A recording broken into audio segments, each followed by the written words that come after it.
In this video, we're going to look at a film emulation program for Final Cut Pro called Dehancer.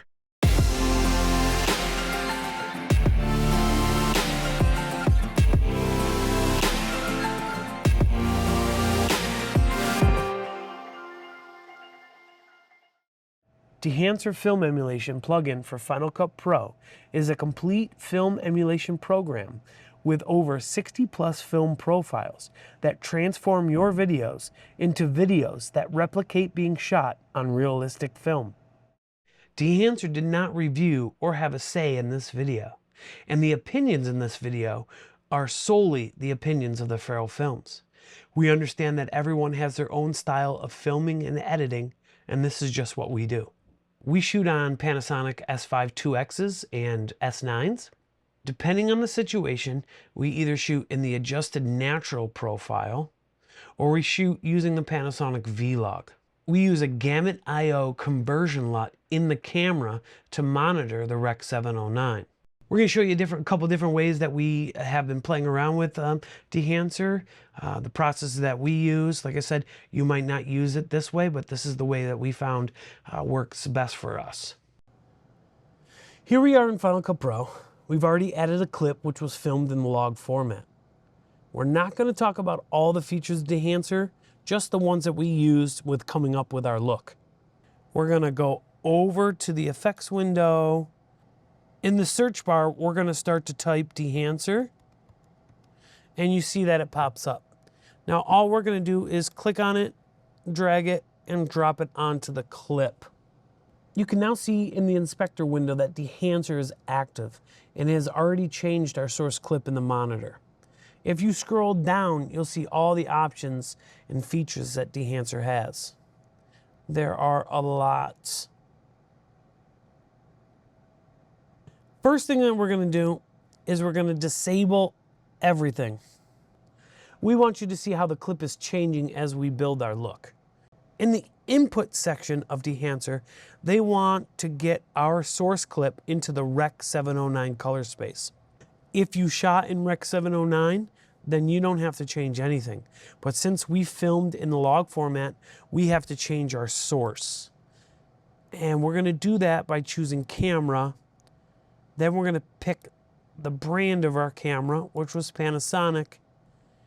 It gives us a camera already, but we need to change that to the S5 II, and Vlog is the only one. And we have now converted our log clip into the Rec. 709 color space. Below the input source, you get some controls. These are meant for technical issues with the source material. This is doing some correction on the source material. If you are concerned about chromatic aberration, then you can add the defringe. Most of the settings are going to stay the same right now because we like the way it looks. The next section down here is our film profile. Dehancer includes a number of classic film profiles. All you have to do is enable it, and once you enable it, you'll see that our source clip has been changed. And here in the profile section, you'll see Kodak Vision 3 250D has been selected. But when you select on this, you'll notice all of these different film profiles. Here's one that we really like, the Fuji Color Natura 1600. If you disable it, that's what it looks like. And now that you've added that film profile to it by enabling it, that's what you get. You may need to play with the push and pull to adjust some contrast in color. But we like where it is, so we'll just reset it and let it be. The next section that we're going to go to is expand. We're going to enable this, and then we're going to bring up our scopes. What expand does is it adjusts our black and white points. So if we take our black point here and expand that, you can see on the scopes how it's moving. So we like that just right above the 0. And then our white point, we don't want it too white. So we're going to go right below 100 there. Not to the line, but right below. The next section we're going to go to is right below, and it's called print. Let's enable it. Go to the drop-down menu, and we're going to see that there are 5 choices here. A lot of people I've seen go with this 2383 print film from Kodak. And when we select that, it did change our scopes a little bit here. So we're just going to go back up to expand and adjust some of those white points just a little bit. We want to bring that down just a hair, and then bring the black down just a little bit. There we go. Next, we would change film developer. It's going to change the saturation of the film profile. So let's enable it. The one that we use the most in this section is the color boost. You notice that if we pull this up, you can see the colors are changing. The saturation, I should say. We're going to add just a little bit more saturation, maybe 15, 16 to it. That looks about good. After that, we're going to go and play with the film grain. You're going to notice that we've added some film grain to our image. Let's zoom in here, and you can kind of see right there on the hand and the bottle there is film grain now. They give you a bunch of options. We don't like as much grain, so we're going to stay with that 65 millimeter ISO 50.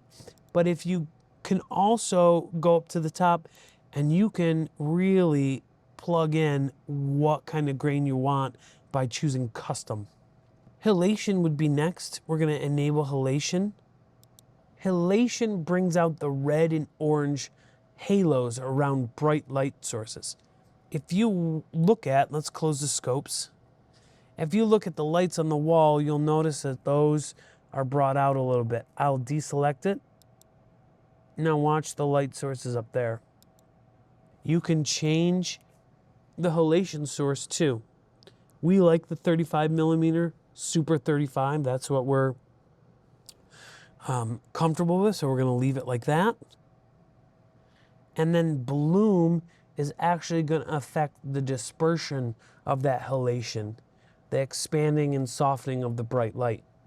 Almost like a glow or a mist effect by enabling that. You can see that change. Let's deselect it, and now we'll enable it again.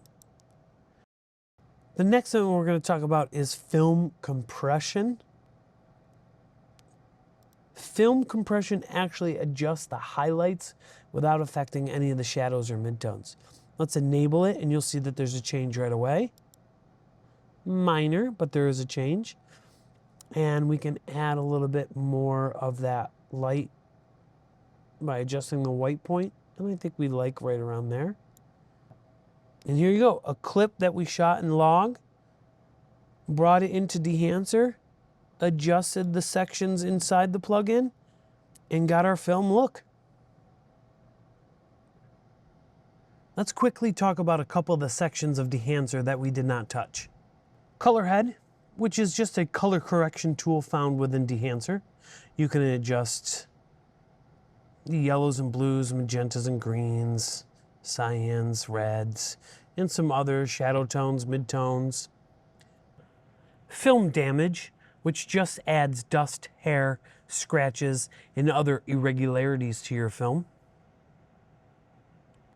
Film breath, which is an accidental change in exposure, contrast, and color from frame to frame as the film moves. Gate weave is the swinging of the film strip while it's being pulled through a frame window in the film camera or projector. Overscan, which is just the scanning of the film that contains the inner frame spaces, perforations, and portions before the film has been cropped. Vignetting, which is darkening the edges of the photo, sometimes done on purpose, other times it's just a flaw of the camera lens. These are just a few of the sections in Dehancer that we did not touch. Let's take a look at another example. We have already added a clip which was filmed in the log format. We're going to preserve the source clip, and we're going to use adjustment layers. So we're going to go to the top, titles, click titles. In the search bar, we're going to type adjustment layers, and we're going to pick one of these adjustment layers that can be found anywhere on the internet if you need to, adjustment layer, and we're going to click and drag and put it on top of our source clip. Just like in our first example, we're going to go over here to effects, and in the search bar, we're going to start to type Dehancer, and it pops up. Click and drag it onto the adjustment layer. And you'll notice that Dehancer is now active and has already made changes to our source clip. But it's not adjusting the source clip, it's actually doing everything on that adjustment layer. And just like in the first example, we're going to change the input source to our camera, Panasonic S5 II, and there we go. Our log format clip is now converted to Rec 709 color space. Let's go and disable all the features so that you can see how we're building our look. We are going to go with a much simpler profile than we did in our first example. Let's go up to Film, enable that, and let's choose a different one. Let's go up to Fuji Pro 400H. Let's bring up our scopes. And let's go down to expand. And we'll just tidy up some of these. Black point down just a hair. White looks okay, and we'll leave that. So close our scopes. Next, we'll go to film compression. Enable that. Adjust the white points. Take down some of the highlights. Right above that, we'll go to film developer. We'll enable that and go down to color boost and add just a little bit of color to it. Let's go down to print. Enable print. And I think we'll stay with linear, or we can go to the Kodak 2383. Yeah, I think that looks good. Once again, at this point, you might need to go and adjust some of your white and black points or your exposure. We're going to leave film grain off. We can add some halation. You'll see it around the lights a little bit more, and then we'll disperse that, adding a glow or kind of a mist effect to the lights. And here you go. This is what our film looked like in log.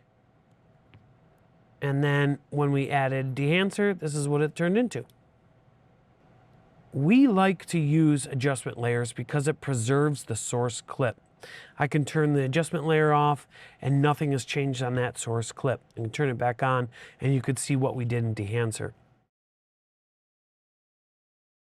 Here we are in Dehancer's app. Once you load it up, you can either choose a video or photo. I think we'll just pick this one of some sledding. When the video loads, you'll see a bunch of presets right in the center.